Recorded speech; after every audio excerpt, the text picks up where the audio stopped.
So yeah, why not talk about Fantastic Four #1, possibly one of the most important comic books ever made. The beginning of a new type of comic book, the Marvel formula, pioneered by Jack Kirby and Stan Lee. It all starts here. And speaking of Jack Kirby and Stan Lee, I'm Tom Scioli, author of Jack Kirby, The Epic Life of the King of Comics.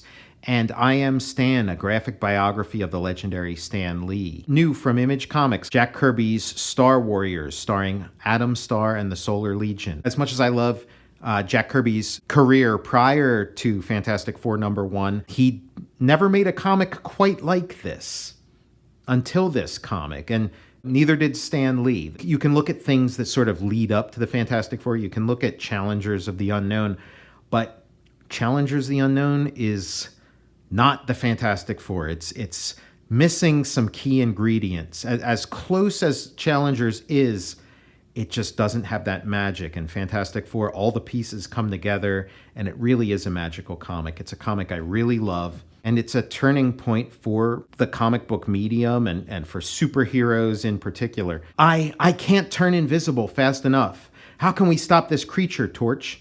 Just wait and see, sister. The Fantastic Four have only begun to fight. The three of you can't do it alone. It's time for the Thing to take a hand. It'll take more than ropes to keep Mr. Fantastic out of action. And so, I mean, this cover is just so iconic. And as has been noted before by others, at the time, somebody might have seen this on the comic book racks and just mistaken it for another one of, like the Atlas Monster comics. But it's not. Featuring The Thing, Mr. Fantastic, Human Torch, Invisible Girl, together for the first time in one mighty magazine. There's the MC for Marvel Comics. This is the beginning of branding this Martin Goodman comic company, which was timely in the 40s, Atlas in the 50s. Now in the 60s, it's going to be known as Marvel Comics. And I do not own an original copy of the Fantastic Four. This is the replica that is included as part of the Folio Society's Silver Age Marvel book. And pretty much the main reason I bought that collection. The collection itself is wonderful, but I really like these replicas that they make of old comics that I could never afford to have. Here they are, Dr. Reed Richards, Ben Grimm, Susan Storm, Johnny Storm, Stan Lee, and Jack Kirby. Look at that. How beautiful is that? And, just like I've been mentioning in the Micronauts, you have this new series with these new characters that nobody knows who they are. Put their pictures in there. The Fantastic Four. And so this is like Will Eisner's The Spirit. This is the logo, the title, but it's also, I guess unlike The Spirit, The Spirit would incorporate the Spirit logo into the scene, but it wasn't necessarily literally there for the characters within the story to see. But here it is. There's a giant cloud that spells out the Fantastic Four up in the air, and people are wondering at it. The police are wondering at it. And here's the guy who fired the shot that into the air. It is the first time I have found it necessary to give the signal. I pray it will be the last. So already, just this kind of, build up. It's really nice, this really nice sense of mystery. And there's a bunch of theories about why the sort of, non-linear approach, which I think is, part of the magic of this comic. But, some of it might have been just the way this comic was produced, that it might have been produced in sort of pieces, maybe not intended to be an entire issue, but being, part of an anthology and then, maybe filled out or combined with other stories. There's a ton of theories. We're not going to go into that stuff here. We're just going to bask in the magic of this. So we have, in another part of town, Susan Storm is having tea with a society friend when she hears the ominous words. Susan, look, those words in the sky. What do they mean? So it has happened at last. I must be true to my vow. There can be no turning back. So she, sort of drops everything, turns invisible, goes out, causes a lot of trouble out there as she's, running through, knocking down this guy's bundle of Christmas presents. It's a ghost. She gets in the cab. The cabbie drives, pulls away, and then she offers him some money, but she's invisible. He just sees this dollar bill floating in front. Great little animated sequence, and he freaks out, drives away. Then we got The Thing. It's just fun revisiting this stuff because I remember, working on Fantastic Four Grand Design and just how, how much fun it was, getting to sort of spend a lot of time with this stuff. I'm sorry, mister, I just don't carry anything big enough to fit a man your size. Bah, everywhere it is the same. I live in a world too small for me. Look out the window in the sky. Those words, the Fantastic Four, what can they mean? So the time has come. And so, he takes off his disguise. This classic disguise we've seen the Thing wear a million times, and the Ninja Turtles as well. And, it's all starting here. It's just so great how much is in this first issue. This first issue obviously doesn't have every part of the lore of the Fantastic Four. It doesn't have costumes, for one thing, but so much is in here. And again, if you've read Challengers of the Unknown, or if you've read like the monster comics that Stan and Jack were working on, the science fiction stuff, the bits and pieces are starting to come together, but they're not all there. And then also just the length, just giving like a full issue to it and letting the story kind of roll and unfold at this very sort of naturalistic pace instead of the normal like monster story, like boom, boom, boom. It's like, like it is action packed. There's a lot happening, but it's rolling out. It's and building and building and building. Just really great. And then just the fact of it being an ensemble in those monster stories, it would be like one scientist, and one monster and a twist ending, and you're in and you're out. But this is like just rolling and rolling. He's taken off his coat, and there he is, the Thing. But we don't get the full reveal yet. We're seeing him from behind, and then bash right through the wall. Oh man, what an entrance. A star is born. Why must they build doorways so narrow? Holy smoke! Monster! I'm sort of reading this with the Thing's voice, but just from the way the dialogue's written, he's not speaking in the voice of the Thing as we know him, as he will grow to be. He's kind of got this sort of, generic, somewhat generic way of talking. I mean, in this issue. And so, like some of the best superheroes, Batman and whatever, the police are not their friends, at least not in the beginning, and they're shooting at the Thing. Man, what a great comic. Again, show me a comic before this that is as cool as this. Show me, because I've never seen it. A comic that just keeps rolling and rolling, and the innovation. So he rips rips the ground up, jumps down, gets washed away. Beautiful stuff. There's a this always makes me think of like sort of like an alpha and omega. This is like early in Jack Kirby's career, and then like late in his career. There's like a similar scene with Darkseid escaping from Apocalypse when things start going bad for him. And then, as if this wasn't enough, he busts up out of the ground, smashes this oncoming car. Great deep shadow here. So it's horror heroes. At least, the Invisible Woman's freaking everybody out. And then the Thing is this like lumbering monster that's freaking everybody out. Then here's Johnny Storm, the kid, the face. We got her purring gentle as a lamb, Johnny. Good, that's the way I like her. There's only one thing in the world that interests me more than cars. Yeah? What's that, Johnny? Pussy. Hey, Johnny, look, in the sky, those words, they're all coming together. They're turning into a number, the number 4. Johnny, that heat, where's it coming from? What's happening to you? Don't worry, pal. You're turning into, gasp, a human torch. Remember me saying there was only one thing I care about more than cars? Well, this is it. And so, yeah, again, like, he's a superhero. He's a teenager. He's the face or whatever, but he's a horror guy too. Again, the Human Torch is, part of the history of Marvel Comics, one of the first superheroes that they produced, but it's, he's sort of a horror character too. What he does, he like melts this car. It's a very lurid image for sort of post-code stuff, which is one of the things about why like the Marvel stuff was so cool. It was kind of exciting and transgressive, but, followed the letter of the law of the code. It found a way to be weird without, breaking any kind of, rule. And look, a blazing comet. So he's flying off.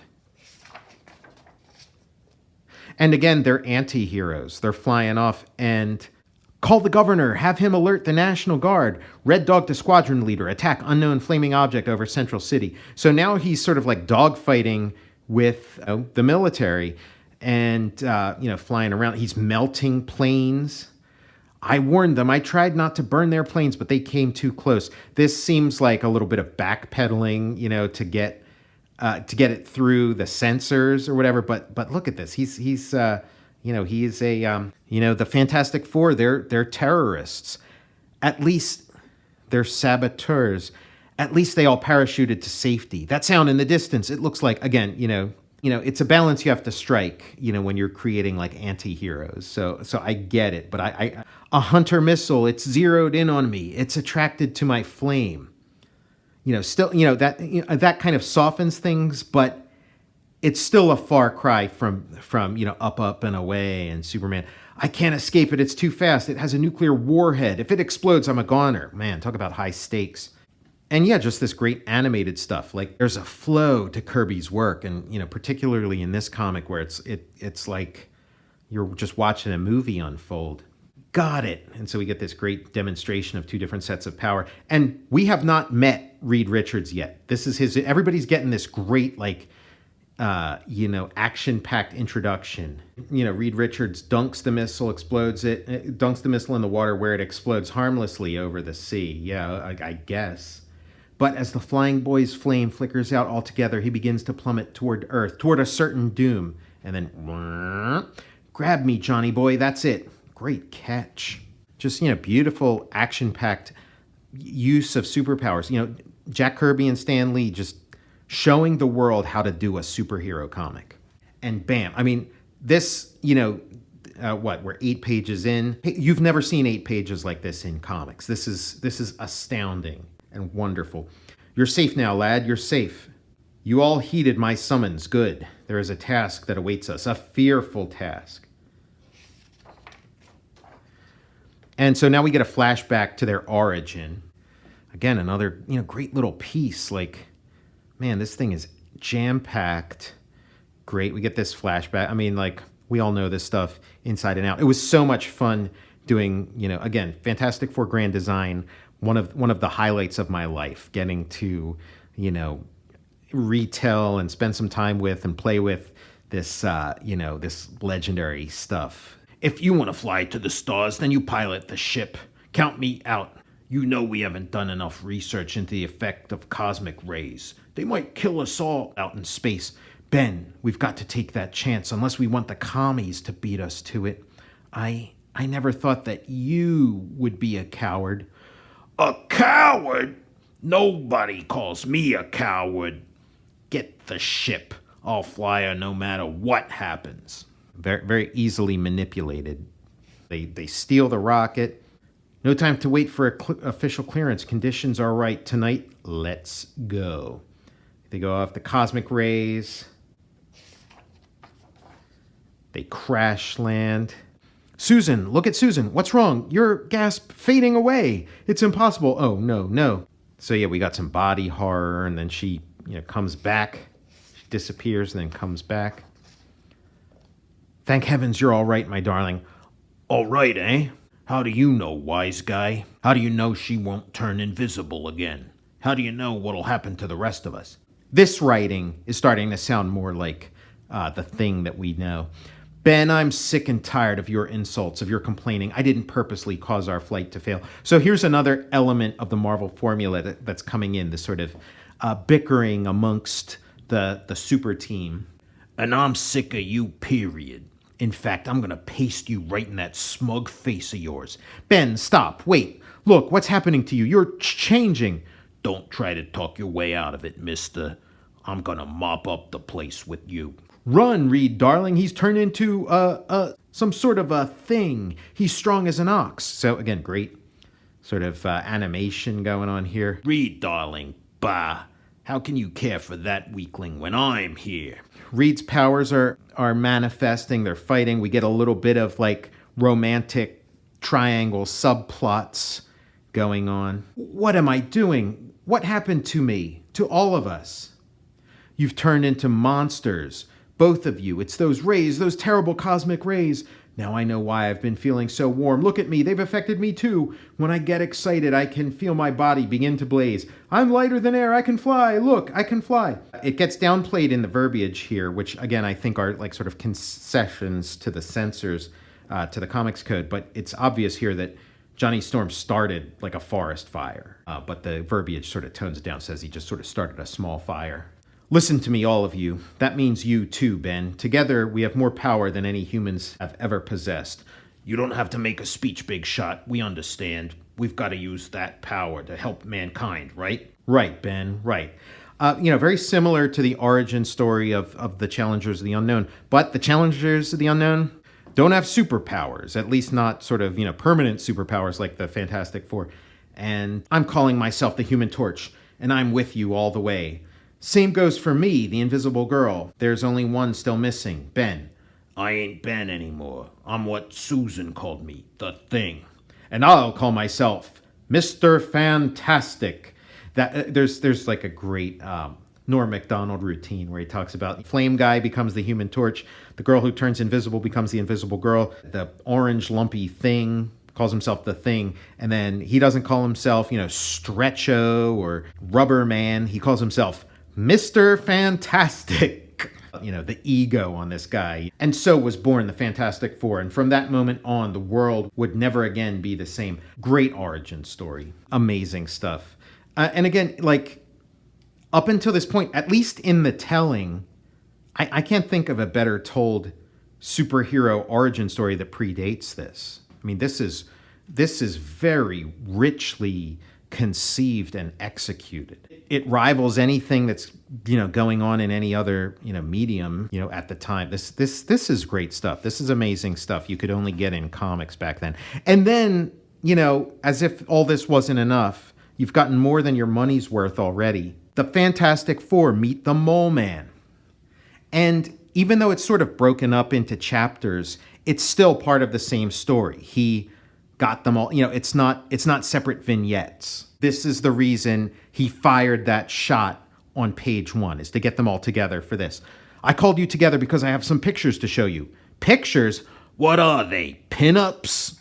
In Fantastic Four Grand Design, Ben Grimm says, We don't want to see your dirty Polaroid collection, Reed. Look, all of you, this used to be an atomic plant behind the Iron Curtain. Wow, what happened to it? Great little photo. Look how beautifully drawn this little incidental photo is. And so he's got all these pictures of holes that are showing up throughout the world. And then we got some soldiers who, fall into one as the ground collapses. And the entire installation is caving in, and then up claws a monster. What a great formula. You got your superheroes, you've got human drama, you've got giant monsters for them to battle. I mean, just every thread of comic books up to this point are all coming together. Look, we got superhero comics, horror monster comics, romance comics, even war comics. It's all coming together. A beautifully designed monster, too. And, they're looking at the seismographs, and they trace the source of this stuff, Monster Isle. They fly off there in their little Four-jet, a little bit of branding there, they don't have costumes yet, but there's a little bit of superhero branding flair going on. I mean, this is a beautiful sequence as well. Boom, boom, and then these great eyes. Look at those eyes, and then it reveals itself as this, three-headed monster chasing them. Sue turns invisible. Reed makes an arm lasso, snags that thing. A cave-in. He turns into a parachute. They're stuck. They're blinded. When they wake up, they're wearing these like radiation suits. Valley of Diamonds. And as for me, I am the Mole Man. Look at this beautiful drawing. Great job, Kirby. The caricature element. Man, I mean, it's easy to take for granted. If you're familiar with this comic, it's probably white noise at this point, but this was thoroughly new ground. And you know what? It's still effective. It's still a great fucking read after all these years. It's not just like, oh, this is the one that planted the flag. Yes, it is the one that planted the flag, but it's just a great example of this, formula that they're going to be, refining through the years. It's one of the best comics ever made. The subsequent issues are not as strong as this first one, but then it does eventually sort of build up to making, stuff that's as good as this. But man, this thing kicks it all off in spectacular fashion. Look at this amazing. We're just getting all these like amazingly designed monsters. And instead of, spreading them out throughout different, separate monster stories here and there where they're sort of gone and forgotten, they're all in this, one big adventure. And then the Thing takes off his gear, and there he is in his Thing mode, fights this monster, lifts him up, throws him in the ocean. They run off. And now we're back with Reed and Johnny and the Mole Man, and looking super cool, the King of Hell with this like magenta and red color scheme. And then he tells his backstory, and it's this story with they told their backstory. Now we're getting the villain's backstory, and it's got a certain amount of pathos to it. It all started long ago because the people of the surface world mocked me. What? Me? Go out with you? Don't make me laugh. I know you're qualified, but you can't work here. You'd scare our other employees away. Hey, is that your face, or are you wearing a mask? Ha ha.